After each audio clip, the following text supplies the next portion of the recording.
ನಮಸ್ಕಾರ ಗುರುಸ್ವಾಮಿಗಳ. Actually ಎದ್ದಿದ್ದು already late ಆಗ್ಬಿಟ್ಟಿತ್ತು. So ಬೇಗ ರೆಡಿ ಆಗೋಣ ಅನ್ಬಿಟ್ಟು ರೆಡಿಯಾಗಿ ಮನೆ ಬಿಟ್ಟೆ. ಹೋಗ್ತಾ ದಾರಿಲಿ ಕೋಳಿ ಫಾರ್ಮ್ ಗೇಟ್ ಹತ್ರ ಭೂಮಿಕಾ ಬರ್ತೀನಿ ಅಂದಿದ್ಲು. ಬಟ್ ಹೆವಿ ಲೇಟ್ ಆಗಿರೋದ್ರಿಂದ ಆಗಲ್ಲ ಅಂತ. ಸೊ ಹಾಗೆ ಫ್ರೆಂಡ್ಸ್ ಗಳಿದ್ರು ತ್ರಿಬಲ್ಸ್ ಹಾಕೋದೆ. ಆಕ್ಚುಲಿ ಈ ಶಾರ್ಟ್ಸ್ ಮಾಡ್ತಿರೋ ಉದ್ದೇಶ ಬಂದ್ಬಿಟ್ಟು ಹಿಂದೆ ಮಾಡಿರೋ ಲಾಗ್ ಹೇಗಿತ್ತು ಅಂತ ಕೇಳಕ್ಕೆ. ಬನ್ನಿ ಕೇಳೋಣ. ಚೆನ್ನಾಗಿತ್ತು ವಿಡಿಯೋ, ಮಸ್ತಾಗಿತ್ತು ಬಿಡು. ಅದ್ರಲ್ಲಿ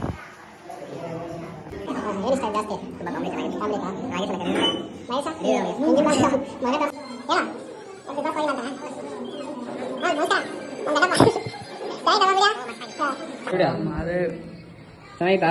ಚೆನ್ನಾಗಿತ್ತಪ್ಪ.